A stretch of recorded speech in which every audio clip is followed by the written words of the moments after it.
Mabuhay at welcome sa isa namang edisyon ng Balitang China, ang nag-iisang channel kung saan ang mga balita ay kasing init ng bagong lutong siopaw pero kasing pait ng ampalaya pagdating sa katotohanan. Ako ang inyong host at ngayong araw, pag-uusapan natin ang isang kwentong boom literal na pasabog pero hindi ito fireworks sa New Year kundi isang trahedya na nagpapakita kung gaano katibay ang mga infrastruktura sa lupain ng Dragon. Noong ika-12 ng Abril, eksaktong alas 9:05 ng umaga, habang ang karamihan ay nagkakape pa lang, isang malaking aksidente ang naganap sa Qingyandong Hydropower Station sa Chongqing. Alam nyo ba yung pakiramdam na biglang bumigay ang gripo nyo sa banyo? Isipin nyo yon, pero gawin nating dambuhala.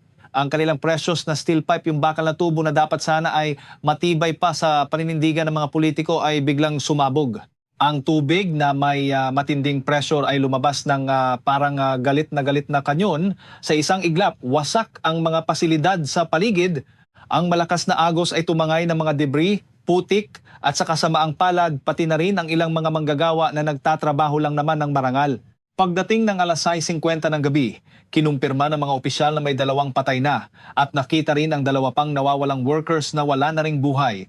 4 na buhay ang nawala dahil sa isang tubong biglang nag-decide na ayoko na, pagod na ako. Ang Qingyandong Hydropower Station ay isang state-owned facility.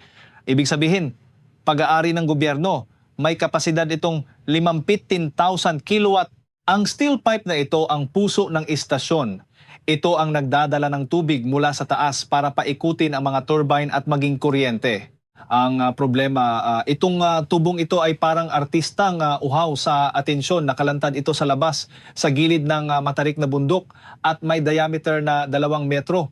Noong nangyari ang aksidente, kasalukuyan silang naglilipat ng tubig. Biglang bumigay ang mga suporta ng pipeline dahil sa pressure. Ngayon, sarado ang planta, tigil ang kuryente at syempre, under investigation na naman tayo. Alam nyo naman sa China, pag may investigasyon, parang teleserye lang yan, maraming plot twist, pero sa huli, walang gustong umamin ng kasalanan. Siyempre, sa mundo ng internet, mabilis pa sa alas 4 ang reaksyon ng mga netizens. Nag-aapoy ang mga comment section. Sabi ng isa, ganyan ba talaga kapangit ang materyales na ginagamit sa hydropower station? Sumabog ang bakal? Napaka-terrible ng kalidad. Ang iba naman, nag-aalala na para sa kanilang sariling mga lugar. Ano ba ang nangyari? Pwede bang pa-check din yung mga tubo sa ibang probinsya bago kami tangayin ng baha? Pero hindi mawawala ang mga matalasang dila. May mga nagsabi na management issue daw ito. Puro kasakiman kasi. Gumagamit ng substandard materials para makatipid. Paano naman sila kikita kung hindi sila mandadaya sa materyales? Naalala pa nga nila yung issue ng mga bolts at tornilyo na trending lang nung nakaraang araw. Sabi pa ng mga netizens, dapat imbestigahan ng malalim ang mga kontraktor at yung mga bossing na nakaupo sa malalamig na opisina. May mga nagpahiwatig pa na ang lugar sa ibaba ng ilog ay sikat na tambayan para sa mga nagba-barbecue at naglalakad-lakad. Isipin nyo na lang kung marami pang tao doon nung sumabog ang tubo, dilitso ng labas nila pero tubig ang pumatay.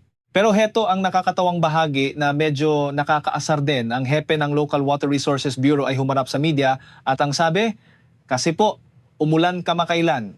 Baka daw dahil sa geological factors kaya nangyari ito. Wow! Napakahusay na excuse.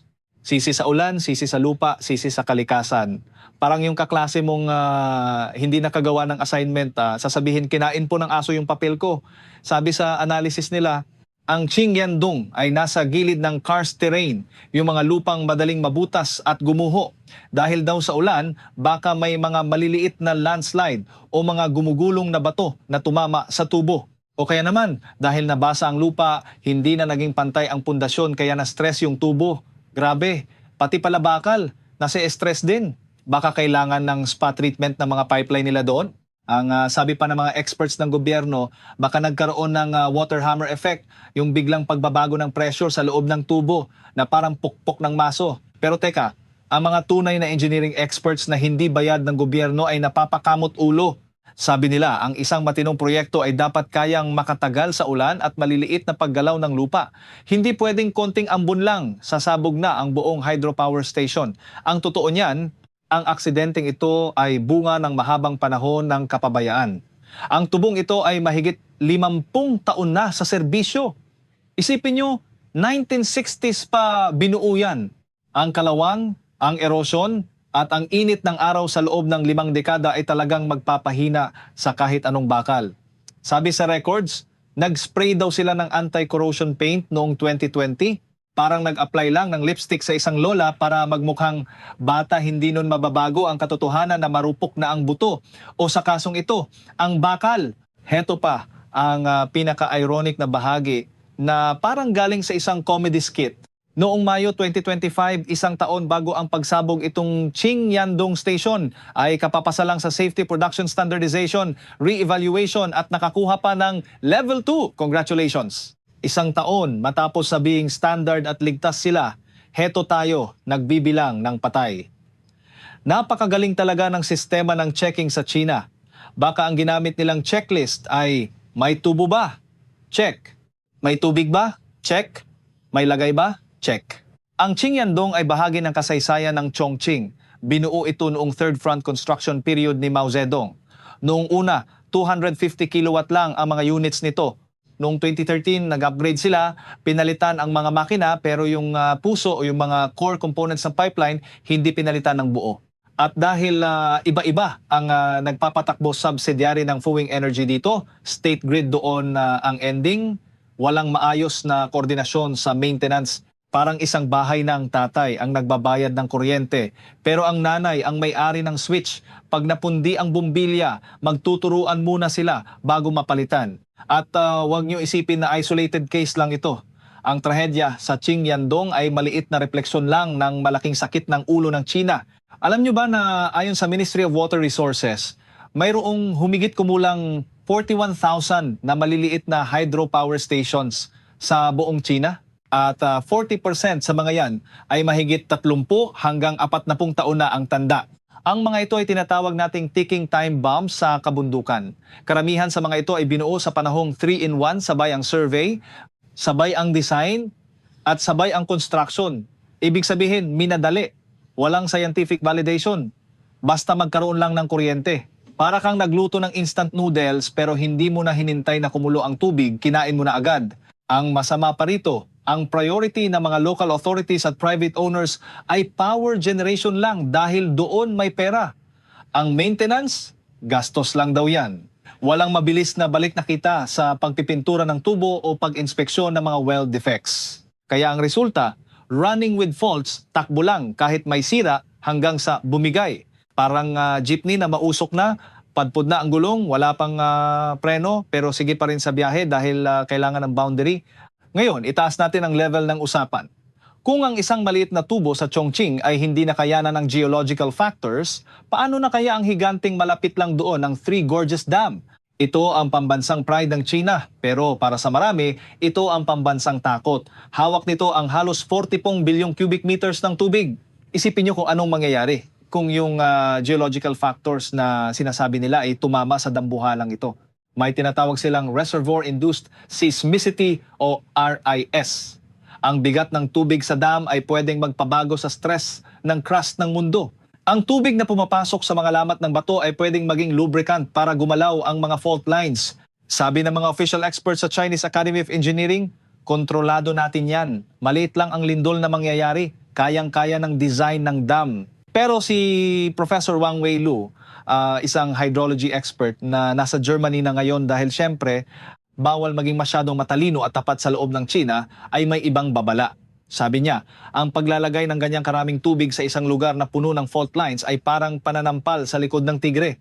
Hindi mo alam kung kailan ito lilingon at lalamunin ka. Ang Three Gorges Reservoir Area ay classified na rin bilang high-risk geological disaster zone.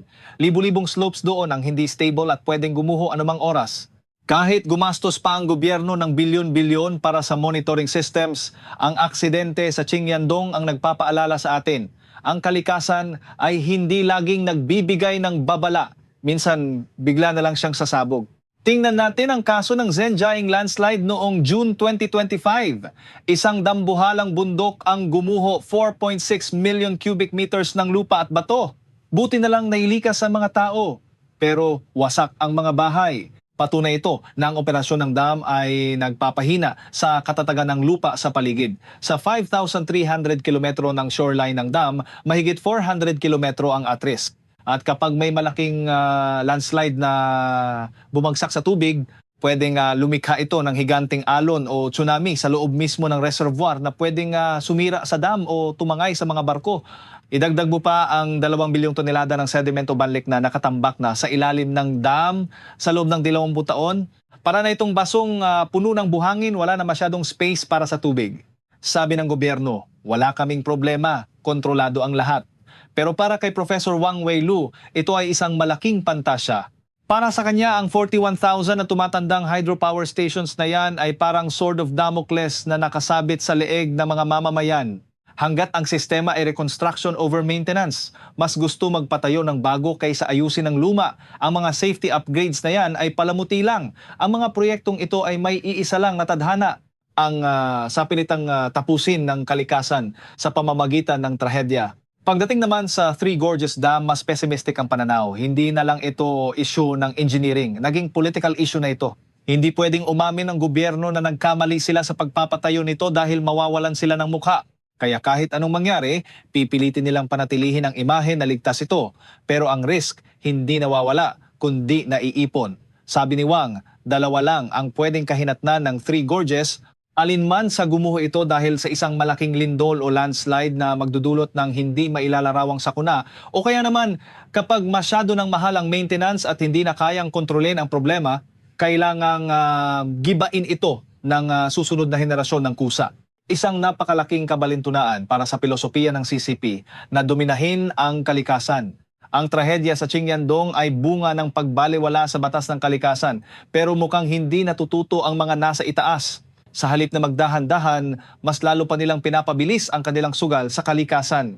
Ngayon, itinutulak na naman nila ang Medog Hydropower Station sa Yarlung Changpo River. Ito raw ang magiging world's number 1, 3 beses ang laki sa Three Gorges Dam.